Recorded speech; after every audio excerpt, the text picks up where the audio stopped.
Has Kyle Whittingham mishandled the Cam Rising situation? That's what we'll be diving into, as well as all of Coach Witt's thoughts during his weekly press conference and giving a little bit of an early look at what to expect Friday night when Utah travels out to Tempe to take on Arizona State. All that on today's Locked On Utes.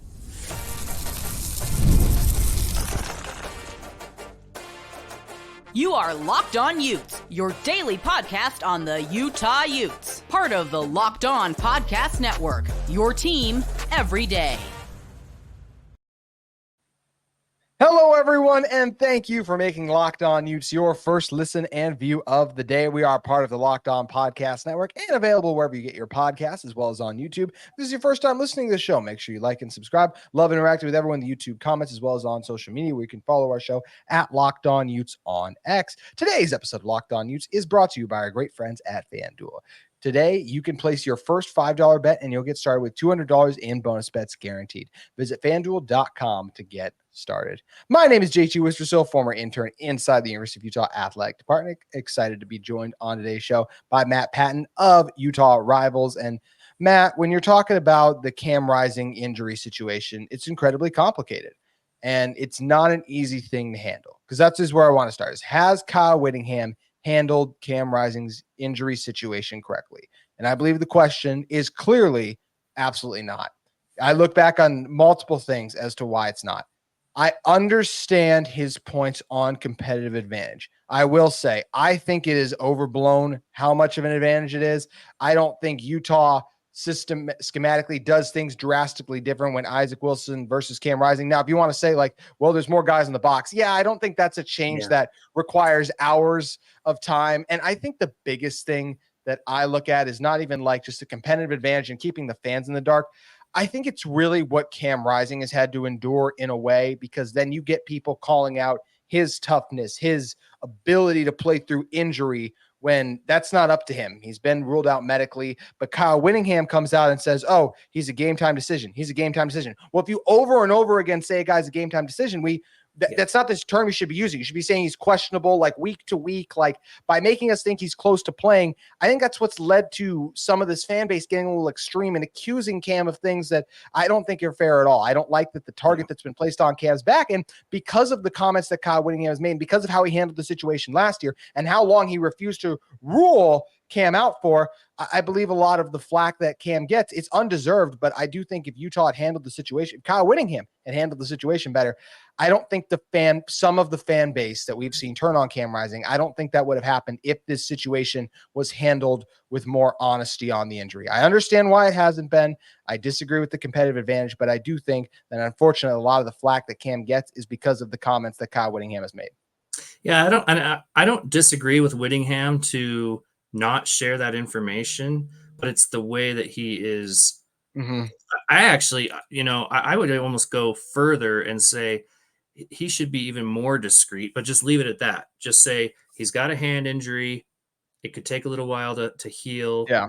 But otherwise, bringing up the game time decisions or making it feel like, oh, he could possibly be back. It gives people false hope and false expectations. And yeah, like you said, I mean, when they start questioning Rising's desire to play, and I think it was last week's press conference with Whittingham, somebody asked him, well, hey, Rising's been taking a lot of heat for not playing. And Whittingham said, where's he getting heat from? And they're like, well, on social media. He's like, well, I don't look at that. Well, that's something that maybe he should be, because his players are looking at it and it does trickle down to them. And so that's where I think that he does have to be a little bit more careful with just saying he's got to choose one way or another. Just say, yeah, he's got an injury. He's going to be out. Leave it at that, even though that'll drive people crazy. But either do that or say, here's the extent of it. You got to go one or the other. When you're giving people this information that makes it seem, oh, it's just a little cut, that's a bad plan. It is bad. And it's just one of those things where, look, when you look at a guy like Cam Rising, he desperately wants to be out there. He wouldn't subject himself to all the rehab and everything in order to get back. I think about when his appearance on the Bill Riley show on ESPN 700 last fall, when he really dove into the full extent of his injury, because the weight he'd felt and the frustrations he'd felt from the things that have been thrown at him at a guy who's given so much to this university, I understand. And Kyle Whittingham is right. Kyle Whittingham does not view social media. I absolutely believe that.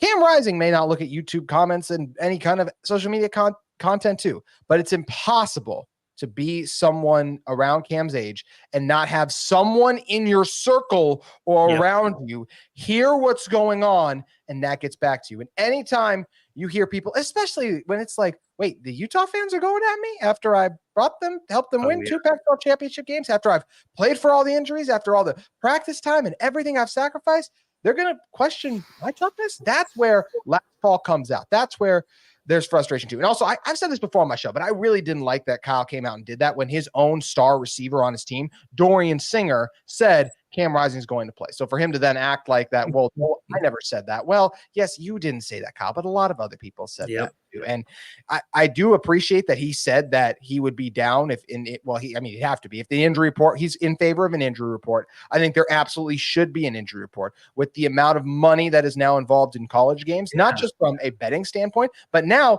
from an NIL standpoint. That's why I think this is also different in the past of when it's like, oh, well, the fans don't deserve to know. Well, if the fans are supporting your program now, I think they're a little more inclined. And I understand, like we said, too, I can get why the competitive advantage. I disagree on it, too. But I look at a guy like Connor Pay, who he came out for BYU and said, and this is not, I'm not saying Cam should do this, because I think if Cam did this, I think Kyle in Utah would be absolutely livid at him. But Connor Pay was able to go on a radio show, BYU Center, and say, I'm going to be out for a minimum of 6 weeks and I'll come back after that.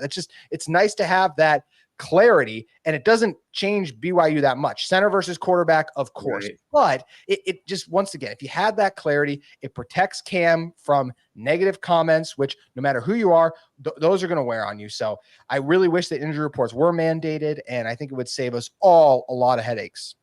Yeah, it's got to come. I mean, you got a lot of people, boosters especially, putting a lot of money into it. And they have an investment. And just like if you have an investment in some kind of corporation, they're required to give you all the information, right? So I think it needs to be the same way in college football, and hopefully it becomes, the Power 4 conferences do that. Yeah, we got to get to that point here soon. It feels like that's what we are getting closer to. I think situations like this and what Cam's had to endure and the frustrations. I mean, you see sometimes online, I even see the fan base turning on the media. Just like there's so much distrust because of something that, once again, I just don't think makes that much of a difference. This is not like Isaac Wilson does things similar to Cam Rising, not as well, but this is not Nate Johnson in at quarterback versus Cam Rising. This is pretty much the same offense, few extra wrinkles with Cam maybe, but I mean, at this point still, I'd look at it from okay, well, every play that Utah's run this year is one that Isaac Wilson can run with the amount of reps and experience he's gotten, the trust the coaching staff has in him. So I'd be preparing for it the same way. So yes, there are little differences that you defend, but I don't think it gives the competitive advantage. I understand why Kyle is ultra competitive, and I'd also love to know, for those of you in the comments, and Matt, maybe you can recall an instance too. I don't know a college program that goes to the extent with the injury thing that Utah does. Maybe there are other programs out there, but it feels next level. I tried to look up examples. It's really such an isolated case that it's hard to find what's happened. And obviously so much of the frustration this year goes back to what happened last year. And something's going to wear on until we see Cam run out, because Kyle is never going to say Cam Rising starting this week. So we'll see if it's against Arizona. We'll see if it's again this season. It's just the thing we do not know. But no matter what, there is a lot of reason to still be optimistic about this Utah football team. I know a lot of you are still doom and gloom after what happened against Arizona, but Kyle Whittingham talked about some of the things his team worked on during the bye, as well as some of the questions we still have about this roster that he answered during his weekly press conference. We're going to be breaking down those answers in one moment. But first, want to talk with you all about one of the sponsors of today's episode of Locked On Utes, our friends at Roy. All right, Locked On Utes fans, it's time for the Roy Player of the Week. The Roy app lets you directly support your favorite athletes. Unlike collectives where you make a donation to a general fund, Roy lets you choose the specific athlete you want to support. You back the players you care about, and in return, get exclusive content after the season. It's like personal videos and updates from the player. And the best part, it's risk-free. If the athlete transfers or doesn't create that content you get your money back.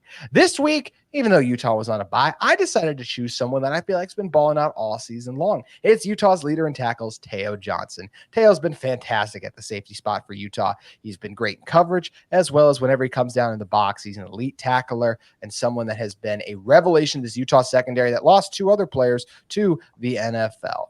So that's why I'm choosing Teo Johnson, and which means I'm contributing 100 to his campaign on Roy. If you want to join me by making a payment as little as $10, when enough of us contribute, it's not just about the dollars, it's about the message we send to players like Teo Johnson. Our collective support helps keep him connected to the school. Plus, Roy is doing their part to bring fans close to the school and athletes with exciting giveaways. Roy is giving one lucky fan 2 tickets to any game of their choice in November. That's right, any game. Just download Roy in the App Store or Google Play Store. Use the code Locked On. That's capital L and then O and on. Then they are separate words, Locked and On, when signing up and you're entered. Already on Roy, make a payment to an athlete's campaign and you'll be able to automatically be entered into the drawing. No purchase necessary, void where prohibited. Just go to joinroy.com for the official rules. Download Roy and try it out. There's no subscription, no recruiting fees, and as little as $10 that you can get in the NIL game. Roy, support the players, change the game today.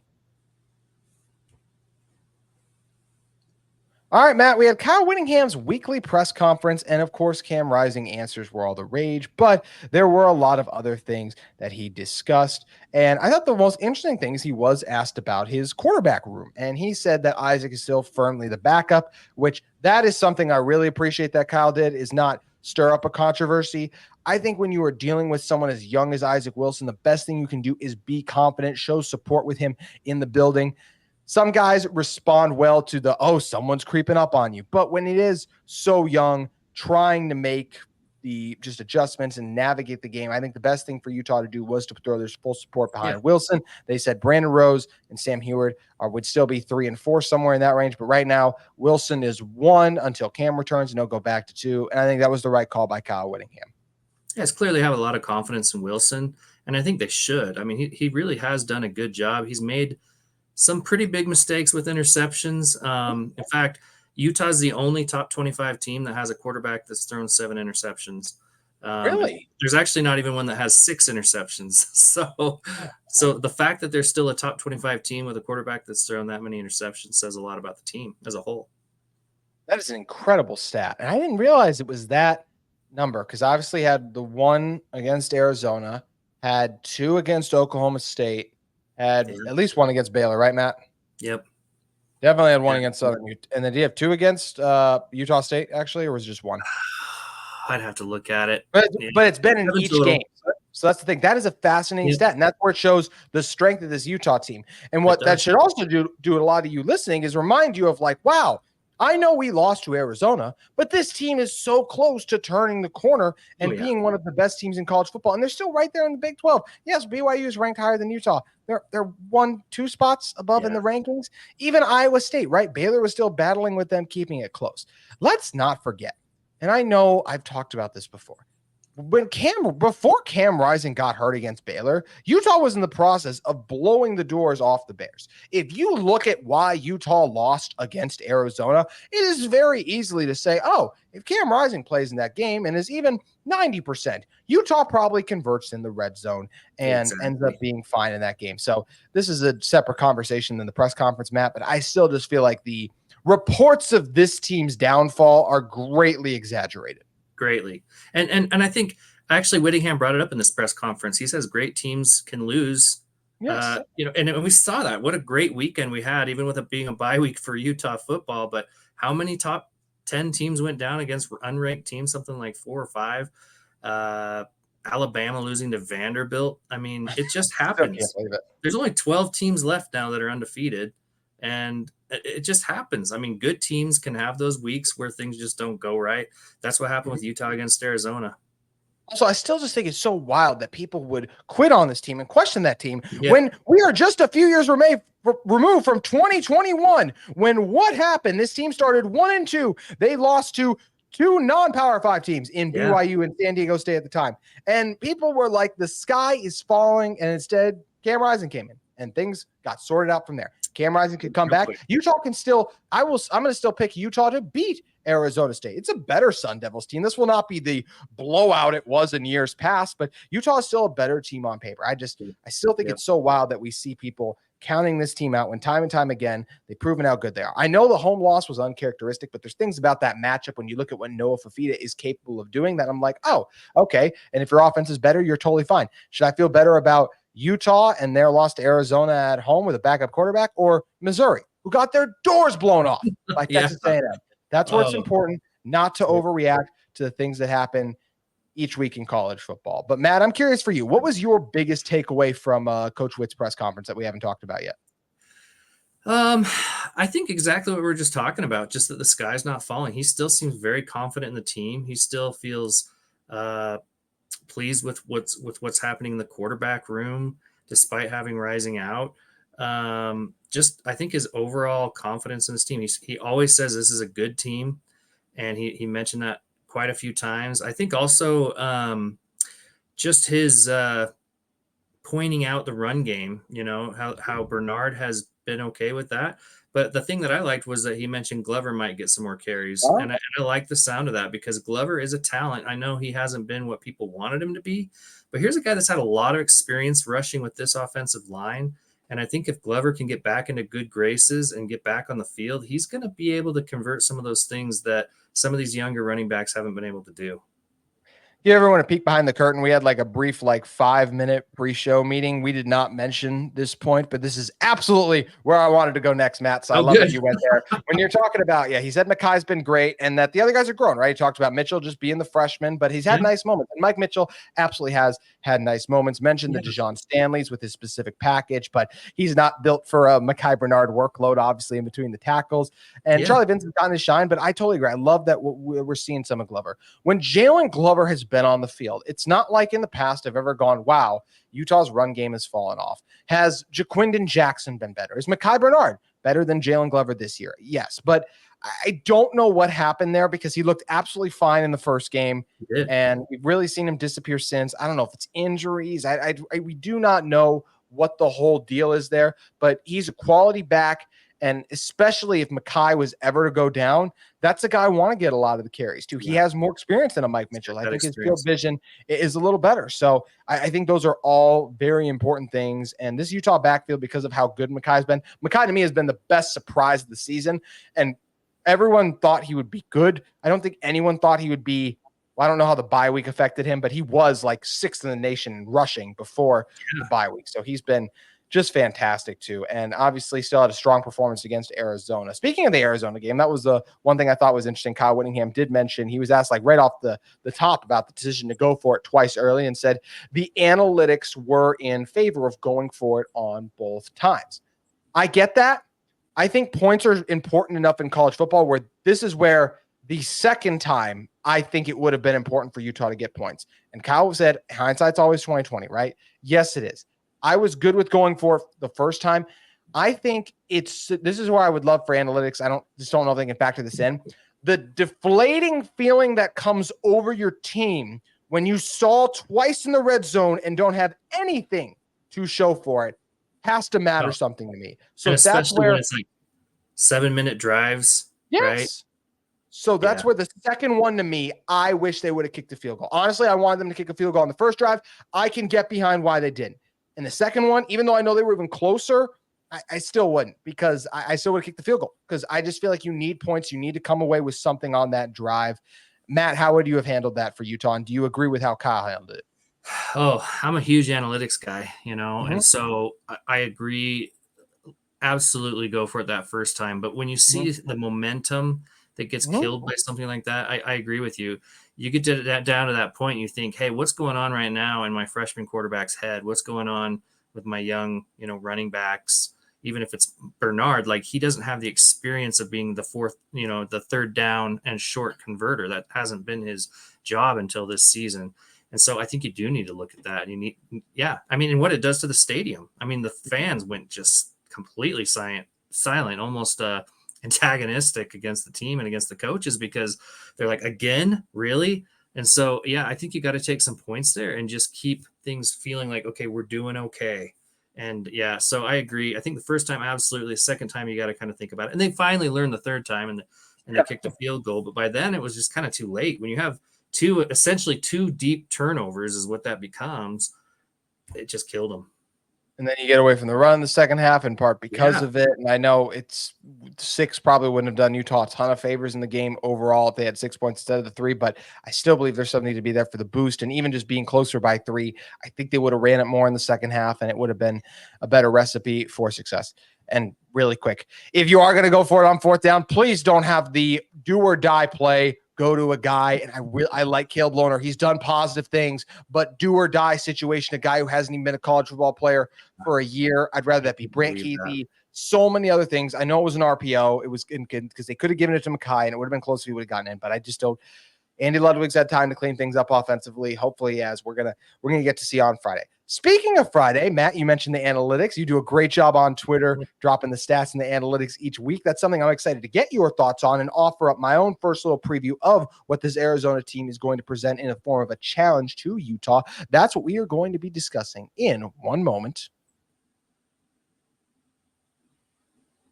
But first, want to talk with you all about our friends at FanDuel Sportsbook. MLB playoffs are here, and college football and NFL, they're starting to heat up and get goods. And with the NFL, they have a great offer for you. Hey, NFL fans, you can start the season with a big return on FanDuel, America's #1 sportsbook. So when you get a hunch in the middle of the game, you can check out the latest stats, view live play-by-play, and so much more on the same page where you place your bets. You'll get started with $200 in bonus bets guaranteed when you place your first $5 bet today. That's FanDuel.com. I'm a massive Minnesota Vikings fan, so obviously I am loving the run that my Vikings are on. But how's your NFL team doing? Are they going to keep it rolling? Maybe they're undefeated if you're a Chiefs fan, like an Alex Whittingham, who's on the staff, right? And Kyle Whittingham, by extension, rooting for the Whittingham family. How about some of these other teams, right? The Packers, now they got Jordan Love back. They're starting to do some positive things. Or it's not just the NFL. We can go to college, right? Utah is currently favored by 3 points over Arizona State. So how's that going to end? Or actually, it's 6.5 in favor of Utah now. So how is that line going to end up settling in? Either way, do you like Utah? Do you not? I like this Utah team going into this matchup with Arizona State, and we're going to tell you why in one moment. But before I do that, make sure you once again head over to FanDuel, and you'll get started with that $200 in bonus bets guaranteed when you place your first $5 bet. That's FanDuel.com today.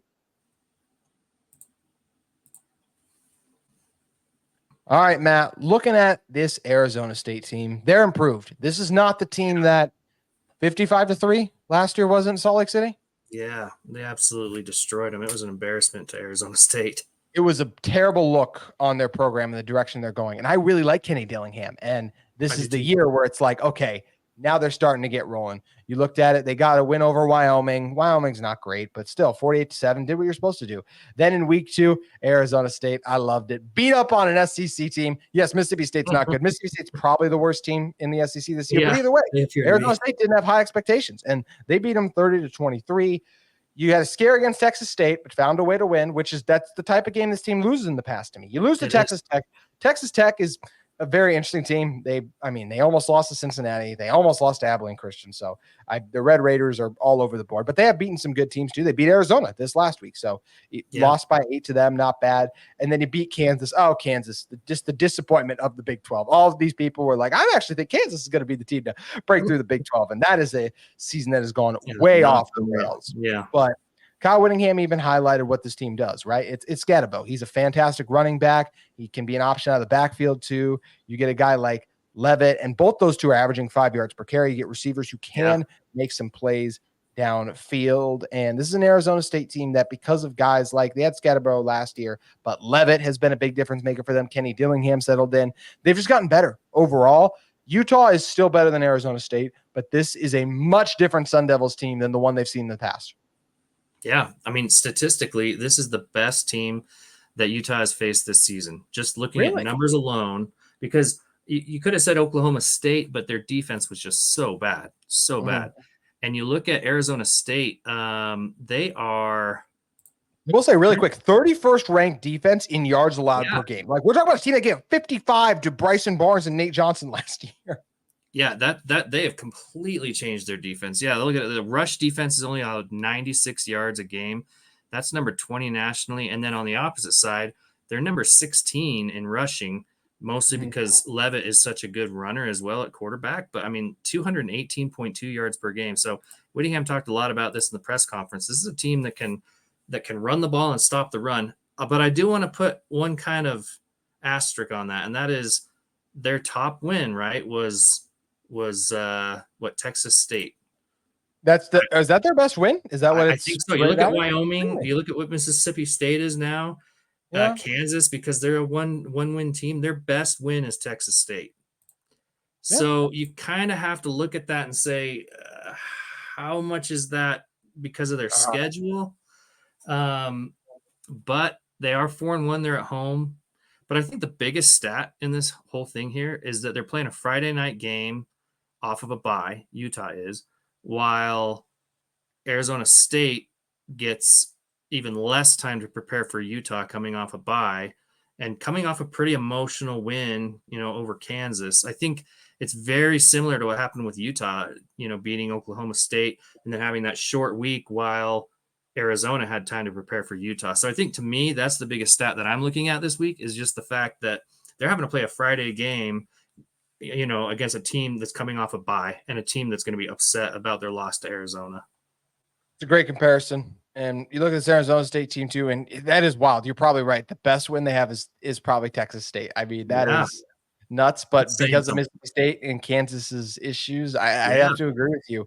And this is an Arizona State team where, as good as the defense has been, I mean, they did give up 130 yards on the ground, over 130 in back-to-back weeks, giving up over 200 yards through the air in back-to-back weeks too, against some of the better competition they've played on the season in the likes of Texas State as well as Kansas, who, even though Kansas has their issues, Jalen Daniels is still a capable player offensively. Utah has lots of capable players. And this Utah defense, they performed better than I think they got a lot of flack for. Holding Arizona to 23 points should have been enough for Utah to win the game, in my opinion. But they missed tackles, and it was an uncharacteristic for them still to allow 23 points. So they're going to be motivated. They're going to come in fired up. And I do expect this Utah team to show out in Tempe on Friday night. But it's going to be fun to see if they can actually do it. But Matt, you always do a great job of dropping insight and stats when you come on here. So if people want more of the numbers they need to gear themselves up for not just this game, but all of Utah's games this season, where should they head over to?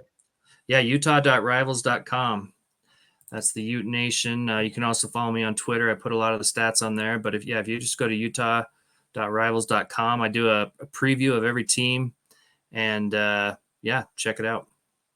It's at Patton_Matt on X. So make sure you guys head over and check him out there. Matt, always appreciate you stopping by. Do you have a score prediction yet for this one? Yeah, I do. Yep. I feel pretty confident in it. I think it's going to be a little bit more of a defensive game, again, because I don't know if Rising's going to play.